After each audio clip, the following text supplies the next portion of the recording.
Saurabh one विहार में Kargil war scene को पूरी तरह से यहाँ पे बनाया गया है कि किस तरह से जब कारगिल युद्ध छिड़ता है और जिस दौरान हमारे जवान जो है देश के लिए कुर्बान हो जाते हैं, शहीद हो जाते हैं, तो यहाँ पे स्टैचू के जरिए यहाँ पे पूरे इस वॉर सीन को दर्शाया गया है कि जब 1999 की ये बात होती है, देश की दो महत्वपूर्ण चोटियां होती है जिसमें पाकिस्तान का कब्जा होता है, पाकिस्तानी घुसपैठी लगातार गोलीबारी कर रहे होते हैं।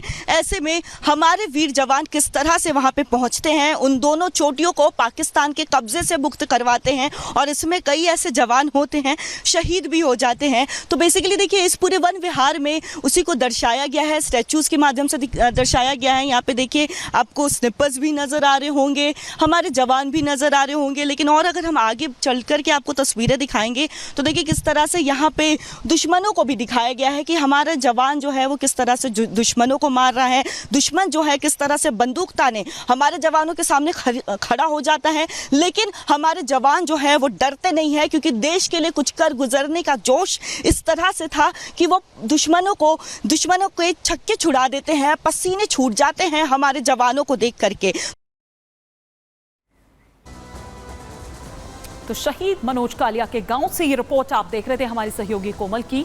लेकिन अब आपको बताते हैं क्योंकि देखिए पूरा देश जो है वो आज नमन कर रहा है, श्रद्धांजलि दे रहा है और उस बलिदान को याद कर रहा है। उत्तर प्रदेश के मुख्यमंत्री, मध्य प्रदेश के मुख्यमंत्री और राजस्थान के मुख्यमंत्री क्या कह रहे हैं, श्रद्धांजलि दे रहे हैं, वो तस्वीरें भी आई।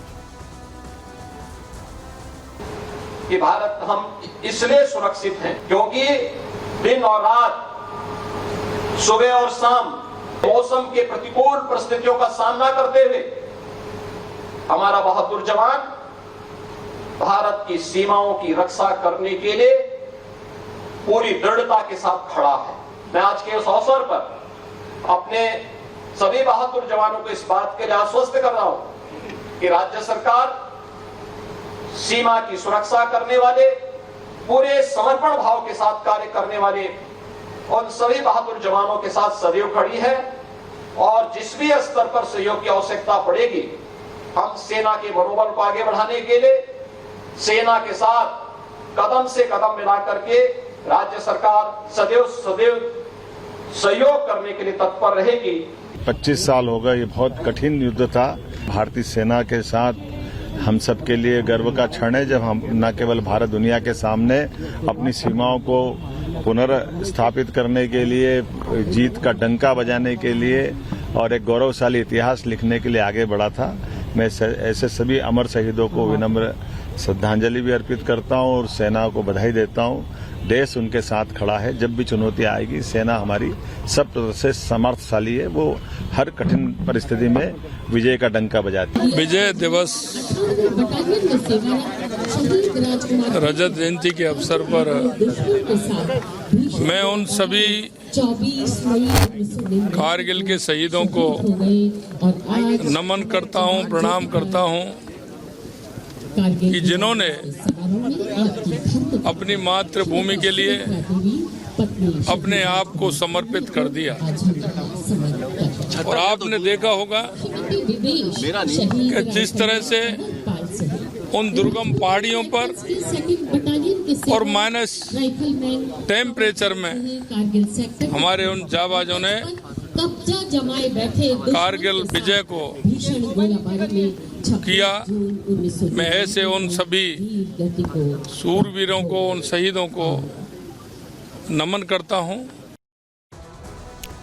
तो नमन करते हुए, श्रद्धांजलि देते हुए, और अब ये जो आप यहां देख रहे हैं ये आज से 25 बरस पहले, और ये जो देख रहे हैं ये नेशनल हाईवे 1A है। दरअसल यहीं पर किस तरह से घुसपैठ हुई वो कहानी भी आज से 25 बरस पहले जब उत्तरी कश्मीर में हुई वो हम आपको यहां पर बता रहे हैं। और श्रीनगर जो राजधानी, अगर बात यहां पर करें तो ये लॉजिस्टिक हब भी आप इसको यहां पर कह सकते हैं और पूरा एक तरह से आप कहिए कि ये केंद्र दरअसल है। और इस पूरे नेशनल हाईवे 1A को आप ये देखिए कि 18,000 फीट की ऊंचाई पर जो चोटियां हैं उस पर घुसपैठ कर ली गई। किसके द्वारा घुसपैठ की गई है? जो पाकिस्तानी सैनिक थे वो वहां जाकर घुसपैठ कर लेते हैं। हैं। और ये देखिए, अगर हम आगे बढ़े श्रीनगर के नजदीक यहाँ पर सोनमर्ग अगर आप देखें, और फिर उसके बाद द्रास, जो ये पूरा केंद्र और जो पूरी रणनीतिक चोटियां, टाइगर हिल और तोलोलिंग की अगर हम बात करें, शायद नाम भी नहीं सुना होगा उस वक्त वहां पर, अगर इन पहाड़ियों की, हम इन चोटियों की अगर यहाँ पर बात करें तो। फिर उसके आगे बढ़े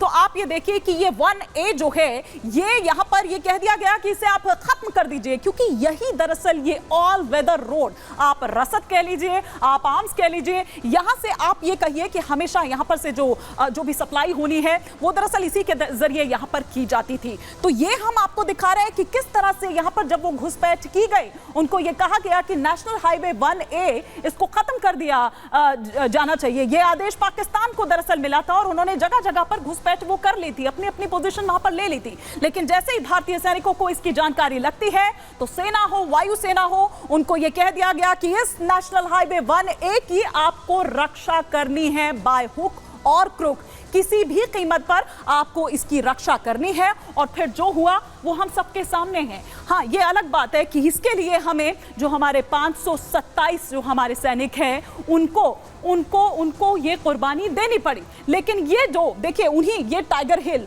5062 मीटर की ऊंचाई पर अगर हम यहाँ पर बात करें, तोलोलिंग जिसका जिक्र अभी थोड़ी देर पहले यहाँ पर मैं कर रही थी, 5140 मीटर की ऊंचाई पर, ये वो चोटियां हैं, ये वो रणनीतिक चोटियां हैं। और काक्सर की बात करें, करगिल जो मेन आप यहाँ पर ये कहिए, और वो जो शहीदों के लिए जो स्मारक बनाया गया है, आज जहाँ प्रधानमंत्री नरेंद्र मोदी पहुंचे थे वो यही करगिल है, ये बतालिक, ये वो पूरी और लेह साथ ही साथ यहाँ पर। तो ये हम पूरा आपको बता रहे हैं कि किस तरह से दरअसल ये पूरी कहानी थी, किस तरह से 18,000 फीट की ऊंचाई पर उन चोटियों पर अलग अलग जगहों पर ये पूरा वो ये हाईवे है जिस पर वो घुसपैठ की जाती है। और फिर उसके बाद किस तरह से यहां पर जो भारतीय जवान है मोर्चा संभालते हैं।